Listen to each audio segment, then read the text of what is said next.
Ronaldo's football magic has taken him to the top of the world. At 22, he's recognized the world over. Nowadays, Ronaldo lives in luxury, surrounded by his family. You haven't caught a single ball yet. But it was not always like this. Life was hard. Only through ambition and suffering was he able to reach the top. Funchal, 1985, 10:20 in the morning on Tuesday, February 5th. In the hospital, Cruz de Carvalho, the youngest of 4 children, was born to Dolores and Denise Aveiro. After an unexpected pregnancy at 8 pounds and 20 inches, the boy who was to become the joy of a nation was born. After Hugo, Elma and Katia, no one knew what to call the 4th son of Dolores and Denise Aveiro. The family lived in one of Madeira's poorer areas, at Quinta do Falcão, number 27A, in the parish of Sant António. The family had few possessions, but was hard-working and very close-knit. Ronaldo learned the family motto from an early age: union and a strong friendship between family members. And from an early age, little Cristiano had an inseparable friend, a football. Everything started right there, in front of their house. Ronaldo was a little runt, very thin, but he had an amazing knack with balls. He could do whatever he wanted with them. His gift was starting to show itself. Everything he did centered around a football. All he wanted was the ball. And he had a gift for playing those things he does. We knew he had a gift for playing football, but we didn't know that he would reach the top. When he got home, I'd tell him to do his homework, but he used to say that he never had homework to do. I would be making dinner and he'd jump out of the window, grab a yogurt and fruit and run right out. He wouldn't come home until 9 o'clock at night. I was always playing football. It was what I loved to do with my friends. When he was 6, he played for his first team, Clube de Futebol Andorinha, very near his house. My cousin played for the club and he invited me, so I could see if I wanted to play for a team.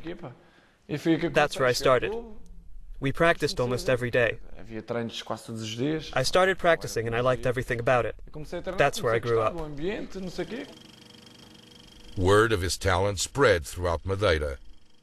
He would come from their left when they thought he was going for the right. There was lots of talk about him. People who knew football made us believe he had talent. Cristiano Ronaldo was a star in Madeira, and he got his first nickname based on the way he played. He used to cry if his mate didn't score.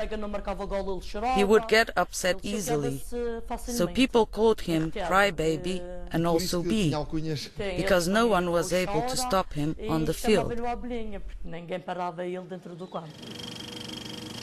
It was 1997. Ronaldo was 12 years old, and he would go to Sporting for a trial during the Easter break. I was confident and excited. Oh God, I'm going to Sporting for trials. I didn't sleep at all that night. I had never been in a plane. I went with my mother. I was very nervous, small and thin. It was a good experience. I knew I was going to get there and show I was a good player.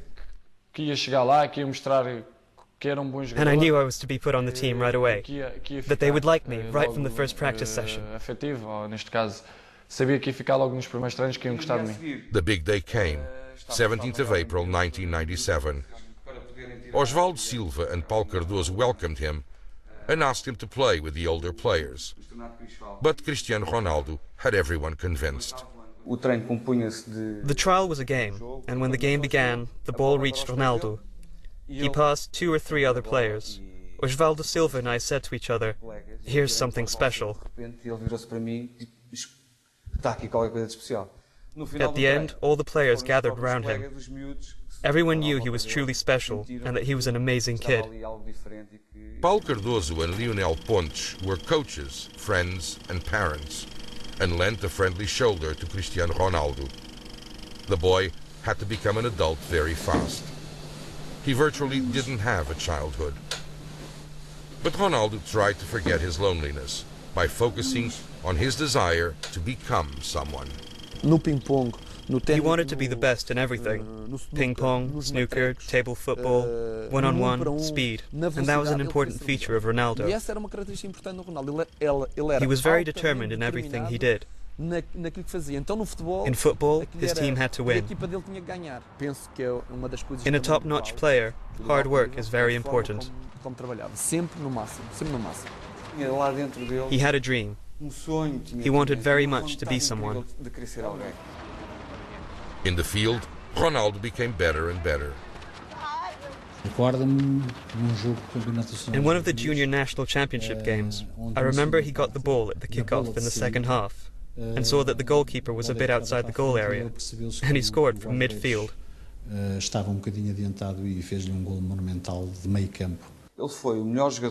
He was always the best player in all the tournaments he played throughout his formative years.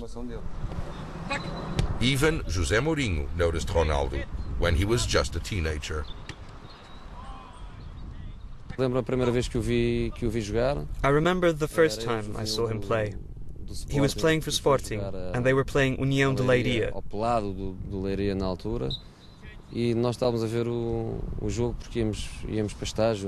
We were watching the game because we were going to train afterwards.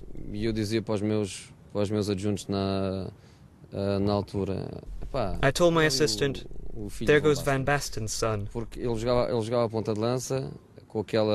He was a striker, with lots of elegance, with quality of movement, and technical quality.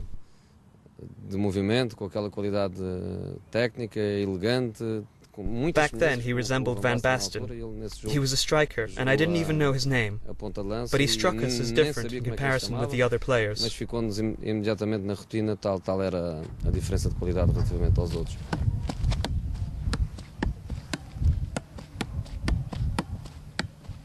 At 16, he was a reference in Sporting's formative football. Olá, sou Cristiano Ronaldo. Hi, I'm Cristiano Ronaldo. I started playing for Sporting at 11. We didn't have the facilities the academy has today. I hope more players will develop here because they have good facilities. And I'm sure that a lot of star players are going to emerge from here. By then, Ronaldo had started to play with the seniors. And after a practice game against Coimbra's team, he gave his first autographs. Time flew by, and in 2002, Ronaldo was playing with the main team. Ronaldo wanted to be the best, and he kept working out secretly in the gymnasium as before. I found Ronaldo in the gym, and I asked him, Ronaldo, what are you doing? I'm training, he said. He had two weights, one on each foot, and he was dribbling with a ball. He was training his dribbles with weights, because he knew that would improve his technique, and without the weights, he would be even faster.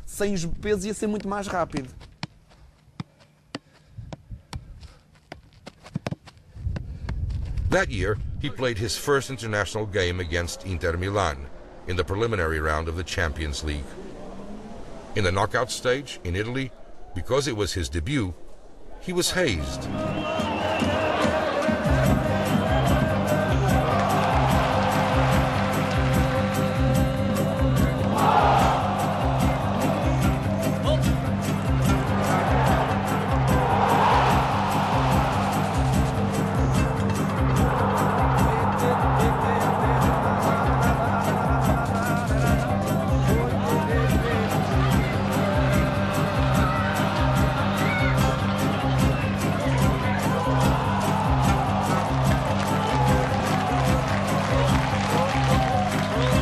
Then came his last day at Sporting.